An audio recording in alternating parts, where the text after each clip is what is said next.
1 আগস্টেই pilot project হিসেবে কলকাতার একটি বড় অংশে ইসকনের দ্বারা মিড ডে মিল বিতরণ হবে এবং ইসকন সাত্ত্বিক শুদ্ধ প্রোটিনযুক্ত খাবার পরিবেশন করবেন।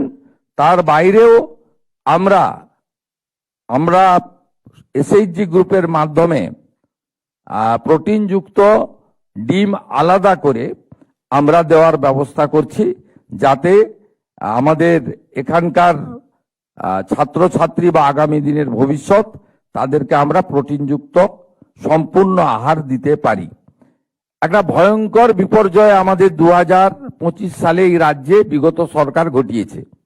2025-এর 6ই মে রাজ্যে উচ্চ মাধ্যমিকের ফল প্রকাশ হয়। তারপরে 3 মাস ওবিসি রিজার্ভেশন সংক্রান্ত জটিলতার কারণে আমাদের এই রাজ্যে আমাদের স্নাতক স্তরে ভর্তি বন্ধ ছিল। 3 মাস পরে ভর্তি হয়েছে, যখন বেসরকারি শিক্ষা প্রতিষ্ঠানগুলোর ভর্তি বন্ধ ছিল না, তারা কিন্তু ভর্তি করে দিয়েছিল সেই সময়। তাই আমাদের তখন মনে হয়েছিল যে শিক্ষা তার সরকারি দায়িত্বের মধ্যে না রেখে শিক্ষাকে বাজারিকরণ করা, শিক্ষাকে পণ্য হিসেবে ব্যবহার করার একটা সুপ্ত ষড়যন্ত্রের শিকার এই রাজ্যের শিক্ষা ব্যবস্থা হচ্ছে। এমনকি জয়েন্টের রেজাল্টও সবচেয়ে শেষে বেরোনোর ফলে আমাদের ভালো ভালো সমস্ত স্টুডেন্ট অন্য রাজ্যে চলে যায়, গিয়ে তারা ভর্তির সুযোগ নেয়। আপনারা শুনলে খুশি হবেন, এবারে উচ্চ মাধ্যমিক মাধ্যমিকের ফল প্রকাশের সাথে সাথে অনলাইনে অ্যাডমিশন চালু করা, ত্রুটিমুক্ত অ্যাডমিশন করা এবং আমাদের মেধার ভিত্তিতে অ্যাডমিশন করানো। এর ফলস্বরূপ পশ্চিমবঙ্গে গত কয়েক বছরের তুলনায় এবারে প্রথম বর্ষে উচ্চ মাধ্যমিকের পরে ভর্তির সংখ্যা বেড়েছে, একইভাবে 11-এ ভর্তির সংখ্যা বেড়েছে এবং পশ্চিমবঙ্গে যত ইঞ্জিনিয়ারিং সরকারি স্কুল আমাদের প্রতিষ্ঠান রয়েছে সেখানে 100% আসন ভর্তি হয়েছে, যেটা গত বছর মাত্র 30% আসন ভর্তি হয়েছিল। অভিভাবকরা আশা দেখছেন যে এই সরকার তাদের আমলে যদি আমরা ছাত্রছাত্রীদেরকে, আমার পুত্র কন্যাকে শিক্ষিত করতে পারি, তাহলে কর্মসংস্থানের সুযোগ ভবিষ্যতে পাওয়া যাবে। আমরা সিদ্ধান্ত নিয়েছি জাতীয় শিক্ষানীতি 2020-র অন্তর্ভুক্ত হব। 2020 জাতীয় শিক্ষানীতির অন্তর্ভুক্ত হওয়ার কারণে কেন্দ্রীয় সরকারের সমস্ত সুযোগ, গ্র্যান্ট ইত্যাদি আমরা পাব এবং আমাদের সন্তান সন্ততিদের ভবিষ্যৎ প্রজন্মের যারা আমাদের মালিক, তাদেরকে আমাদের অবশ্যই আধুনিক শিক্ষার সাথে সাথে ভারতবর্ষের অতীত ইতিহাস, অতীত সাংস্কৃতিক ঐতিহ্য এটা জানানো আমাদের কর্তব্য বলে আমাদের মনে হয়েছে। পিএম শ্রী আমরা আসার আগে আগের সরকার একটি তালিকা করে গেছিল, ওই তালিকা ত্রুটিযুক্ত তালিকা, কিন্তু আমরা গ্রহণ করেছি, কারণ আমরা চাই না কেউ বঞ্চিত হোক। আমরা বিশেষ অনুরোধ করে শিক্ষা দপ্তরকে 600 জায়গায় 800 করতে পেরেছি আপাতত। আমরা চেষ্টায় আছি।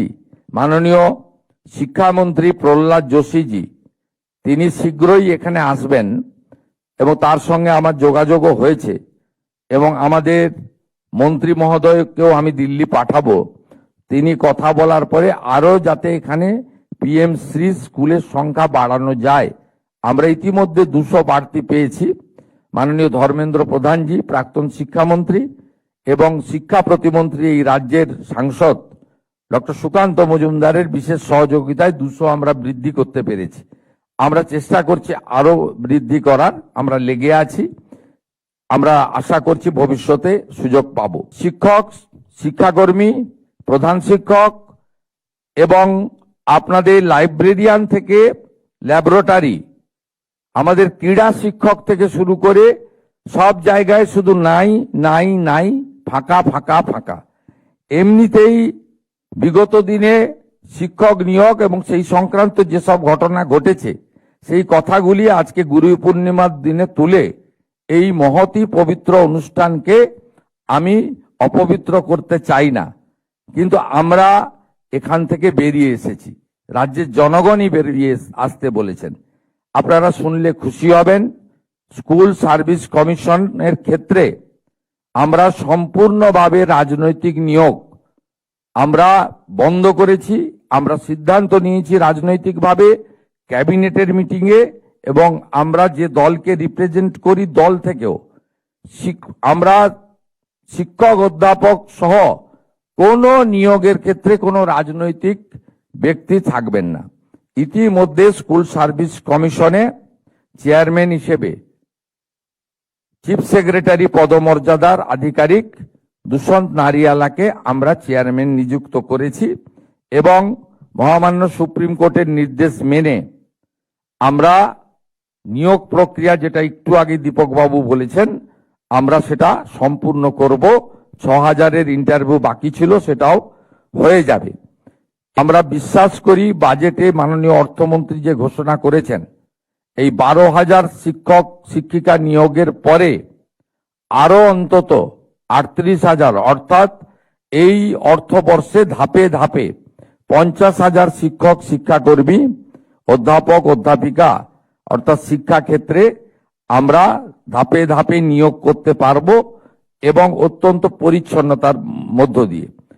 আমাদের বর্তমান স্থায়ী শিক্ষকদের ক্ষেত্রেও আমাদের 7th পে কমিশন তৈরি করা হয়েছে অবসরপ্রাপ্ত আইএএস নবীন প্রকাশের নেতৃত্বে, এবং তারা দ্রুত যতটা সম্ভব তারা পে কমিশনের রিপোর্ট দাখিল করবেন। এর সাথে কেন্দ্রীয় সরকারের সঙ্গে ডিএর যে তফাৎ ছিল 42%, আমরা 20% দিতে পেরেছি। অর্থনৈতিক অবস্থা রাজ্যের ভালো নয়, ধীরে ধীরে এই গ্যাপ আমরা মেকআপ করব, এবং আমরা অর্থমন্ত্রককে বলেছি যে পুজোর মাসে ছুটি পড়ার আগে অক্টোবরের বেতনে যদি এটা যুক্ত করে দেওয়া যায় তার প্রচেষ্টা আমরা নিয়েছি। আজকের এই কম্পোজিট গ্রান্ট ৮০,৩৭৫টি বিদ্যালয়ে দেওয়া হলো, এবং ২৯৬.৬৪ কোটি টাকা এই অর্থ সমস্ত বিদ্যালয়ে প্রেরণ করা হলো। আমি আশা করব যে এর মধ্য দিয়ে বিদ্যালয়গুলির যে একটা দুরবস্থা ছিল সেই দুরবস্থা থেকে তারা কিছুটা মুক্তি পাবে। আমরা অতি অল্প সময়ের মধ্যেই বিদ্যালয়গুলিতে যে বিভিন্ন গ্রান্ট, বিশেষত অতিরিক্ত শ্রেণীকক্ষ নির্মাণ, এছাড়া আমাদের